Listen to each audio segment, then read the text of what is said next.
ദൈവനാമത്തിന് മഹത്വമുണ്ടാകട്ടെ. ഇന്നത്തെ നമ്മുടെ ചിന്തയ്ക്കായി ലഭിച്ചിരിക്കുന്ന വേദഭാഗം അപ്പോസ്തലനായ വിശുദ്ധ പൗലോസ് റോമർക്ക് എഴുതിയ ലേഖനം 8-ാം അധ്യായം 2-ാം വാക്യം.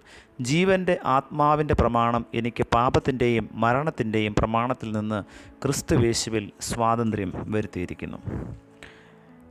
ഒരിക്കൽ റഷ്യയിൽ നിന്നും ഒരു പട്ടി ഇന്ത്യയിൽ വന്ന് ഇന്ത്യൻ പട്ടിയുമായി സംസാരിക്കുകയായിരുന്നു.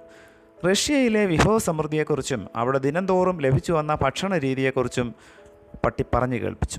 രാവിലെ സൂപ്പും മുട്ടയും, ഉച്ചയ്ക്ക് റൊട്ടി, മാംസം, മത്സ്യം, 4 മണിക്ക് ബിസ്ക്കറ്റും പാലും, രാത്രിയിലും ഉച്ചയ്ക്കുള്ളതുപോലെയുള്ള ആഹാരം ലഭിക്കും, നല്ല മെത്തയിൽ സുഖമായ ഉറക്കം എന്നിങ്ങനെ എല്ലാം ക്ഷേമമാണെന്ന് പറഞ്ഞു കേൾപ്പിച്ചു. അതിന് ഇന്ത്യൻ പട്ടി പറഞ്ഞു, ഇവിടെ സദാ നേരവും ദാരിദ്ര്യമാണ്, പലപ്പോഴും വിസർജനങ്ങൾ കൊണ്ടാണ് ഉപജീവിക്കുന്നത്, ഉറക്കം വല്ല കടത്തിണ്ണയിലും വഴിയരികിലുമാണ്, എല്ലാ വിധത്തിലും പല വിഷമതകളുമുണ്ട്. ഇത്രയും പറഞ്ഞ ശേഷം ഇന്ത്യൻ പട്ടി ചോദിച്ചു, എനിക്കൊരു സംശയം, ഇത്ര സമൃദ്ധിയുള്ള നാട്ടിൽ നിന്നും പാപ്പരത്വമുള്ള ഞങ്ങളുടെ നാട്ടിൽ വന്നത് എന്തിനാണ്? അതിന് റഷ്യൻ പട്ടി പറഞ്ഞത്, ഒന്ന് കുരയ്ക്കാമല്ലോ എന്ന് കരുതിയാണ് എന്നാണ്.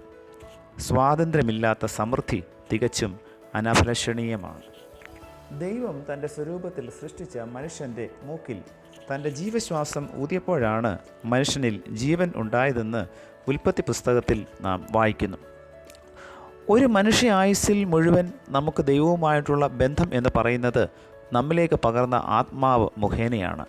ഉന്നതങ്ങളിൽ അധിവസിക്കുന്ന ദൈവം പരമോന്നതമായതും ശ്രേഷ്ഠവുമായ ഒരു ദാനമാണ് ആത്മാവെന്ന ദാനത്തിലൂടെ നമുക്ക് സമ്മാനിച്ചത്. ആയതിനാലാണ് ഉയരങ്ങളിലേക്ക് നമ്മുടെ കണ്ണുകളെ ഉയർത്തുന്നത്. അതുകൊണ്ട് 121-ാം സങ്കീർത്തനത്തിൽ നാം വായിക്കുന്നു, ഞാൻ എൻ്റെ കണ്ണ് പർവ്വതങ്ങളിലേക്ക് ഉയർത്തുന്നു എന്നാണ്. ഒരു ശിശുവിന് വളർച്ചയുണ്ടെന്ന് നാം മനസ്സിലാക്കുന്നത്, അല്ലെങ്കിൽ നാം നട്ട ഒരു ചെടി വളരുന്നു എന്ന് മനസ്സിലാക്കുന്നത് അത് ഉയരം വെക്കുന്നതിലൂടെയാണ്. വളർച്ച ഉണ്ടാകണമെങ്കിൽ വളർച്ചയ്ക്ക് ആവശ്യമായ സാഹചര്യങ്ങൾ അനുകൂലമാകണം.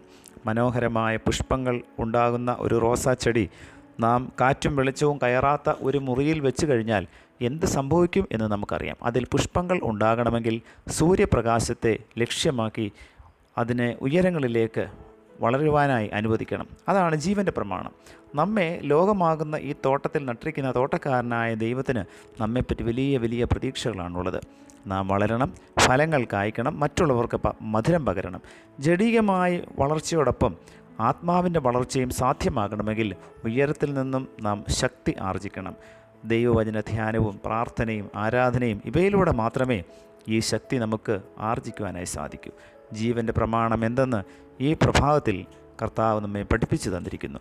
ഉയരത്തിലുള്ളത് അന്വേഷിപ്പാനും ഉയരങ്ങളിലേക്ക് എത്തപ്പെടുവാനും കർത്താവ് നമ്മെ ഏവരെയും സഹായിക്കട്ടെ. പ്രാർത്ഥിക്കാം. പ്രിയ കർത്താവേ, നൽകിയ വചനത്തിനായി നന്ദി. ജീവൻ്റെ പ്രമാണത്തെപ്പറ്റി ബോധവാന്മാരായി ജീവിപ്പാൻ ഞങ്ങൾക്ക് അവിടുത്തെ കൃപ നൽകണമേ. ഈ പ്രഭാതത്തിൽ കർത്താവേ, അവിടുത്തെ വചനത്തിലൂടെ ഞങ്ങളോട് സംസാരിച്ചതിനായി സ്തോത്രം. ഞങ്ങളുടെ ആത്മീയ വളർച്ചയെ മുരടിപ്പിക്കുന്ന എല്ലാ അന്ധകാര ശക്തികളെയും അവിടുന്ന് പൂർണ്ണമായി നീക്കിക്കളയണമേ. പുത്രൻ്റെ നാമത്തിൽ പ്രാർത്ഥന കേൾക്കണം പിതാവേ. ആമേൻ.